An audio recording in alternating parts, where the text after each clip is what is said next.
Assalamualaikum warahmatullahi wabarakatuh. Hai sahabat pembelajar, apa kabarnya hari ini? Tetap semangat dan terus belajar. Nah, di video ke-6 ini saya ingin menjawab beberapa pertanyaan dari kurikulum dasar yang kedua, yang di dalamnya itu terdapat individual system, variation skill, dan teori dasar dalam psikologi pendidikan. Kita mulai dari individual system ya.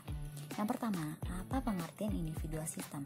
Individual system adalah proses belajar yang berpusat kepada anak sebagai subjek belajar.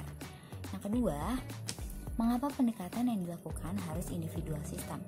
Nah, ini agar motivator tahu karakter, kesukaan, dan kemampuan dari masing-masing anak didiknya. Lalu motivator juga dapat melakukan pendekatan sesuai dengan karakter dan kesukaan anak didiknya. Dan yang terakhir, motivator dapat memberikan kegiatan atau materi sesuai dengan kemampuan dari masing-masing anak didiknya. Yang ketiga, apa tujuan yang ingin dicapai dengan melakukan pendekatan secara individual system? Tujuannya ialah agar terciptanya proses pembelajaran yang bertahap atau small step system. Yang keempat, di Bimba, murid dan guru memiliki peran masing-masing. Sebutkan apa peran guru dan murid. Peran guru ialah sebagai fasilitator. Jadi itu yang memberikan pembelajaran kepada murid-murid gitu, yang membimbing murid yang seharusnya belajar. Nah, kalau misalkan murid di sini ada sebagai subjek belajar. Jadi orang yang harus menerima pembelajaran. Yang kelima, apa perbedaan antara metode individual system dengan classical system? Nah, kita lihat di sini ya. Anggaplah di sebelah sini adalah individual system dan di sebelah sini ada classical system. Kita mulai dari yang pertama. Untuk individual system perbandingannya sedikit, sedangkan di classical itu perbandingannya banyak.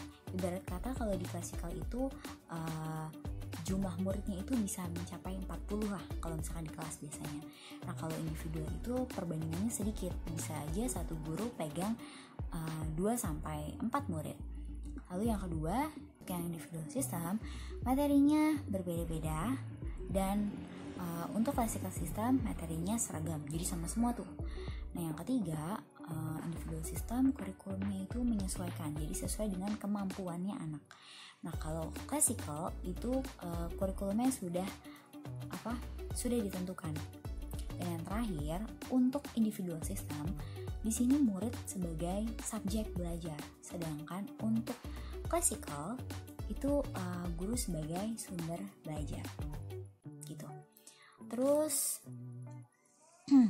bagaimana cara yang dilakukan motivator agar dapat melakukan pendekatan secara individual system? Yang harus dilakukan ialah yang pertama, motivator mengetahui melakukan pendekatan agar mengetahui karakter, kesukaan, dan kemampuan dari masing-masing anak didiknya. Terus yang kedua, motivator memberikan materi sesuai dengan kemampuan dari masing-masing anak didiknya. Lalu motivator mengetahui metode dan kurikulum yang ada di Bimba, memahami ya. Lalu juga motivator harus satu langkah di depan, jadi sebagai langkah antisipasi. Lalu yang kelima, motivator tidak minta untuk dimengerti anak, justru motivatorlah yang harus mengerti anak. Dan yang terakhir, motivator memberikan evaluasi afeksi kepada anak. Seperti itu.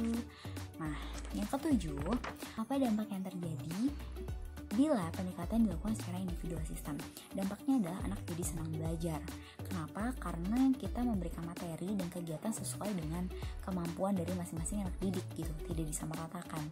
Sehingga akan tumbuh minat baca dan minat belajarnya, yang diharapkan anak ini bisa menjadi generasi pembelajar mandiri sepanjang hayat. Lalu yang kedelapan, apa dampak yang terjadi bila pendekatan dilakukan secara classical system? Dampaknya anak ini bisa jadi malas belajar ya, karena itu tadi kurikulumnya seragam gitu, tidak sesuai dengan kemampuan dia.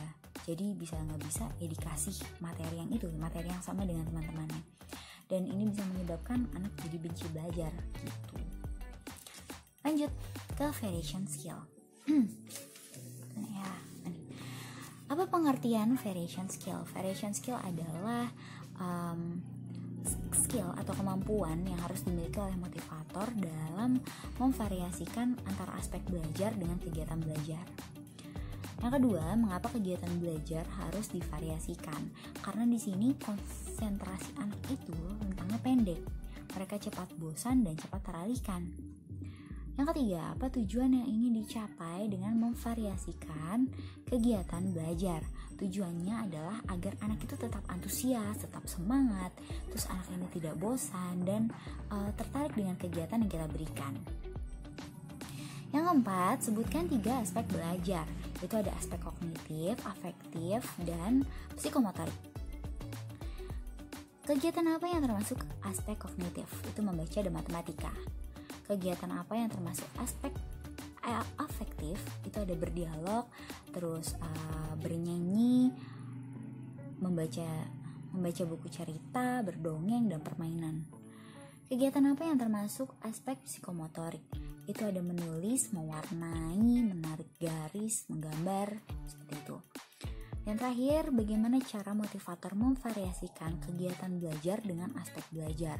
Caranya itu ialah dengan ada 2 nih. Yang pertama, kegiatan itu harus divariasikan antara aspek kognitif, afektif, dan psikomotorik. Misalnya, habis berdialog itu kita mengerjakan matematika. Nah, setelah itu kita bernyanyi-nyanyi dulu, baru kita lanjut ke main baca-bacaan.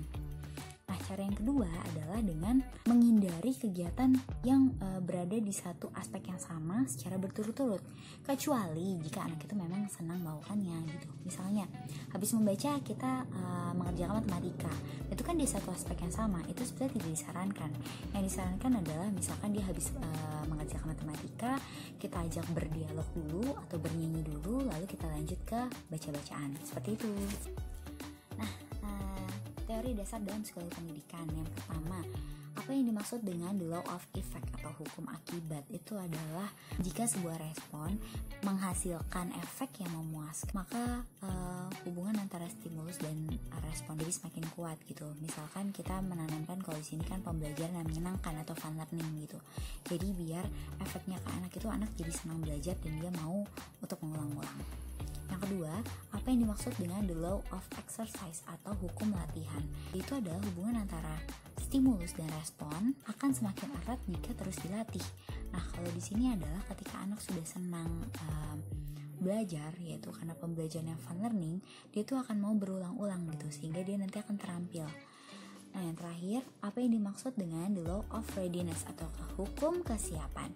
Itu adalah kesiapan yang mengacu kepada kecenderungan yang mendorong seseorang untuk berbuat sesuatu atau tidak gitu. Jadi kalau di sini kalau di Bimba sendiri itu adalah ketika si anak ini sudah terus-terusan berlatih, maka dia akan siap untuk melanjutkan ke tahap selanjutnya dan akan tumbuh minat kuadrat atau minat yang bergelora. Seperti itu. Nah, itu tadi jawaban dari pertanyaan untuk kurikulum dasar yang kedua. Kurang lebihnya saya mohon maaf. Salam Bimba, tetap semangat dan terus belajar. Wassalamualaikum warahmatullahi wabarakatuh.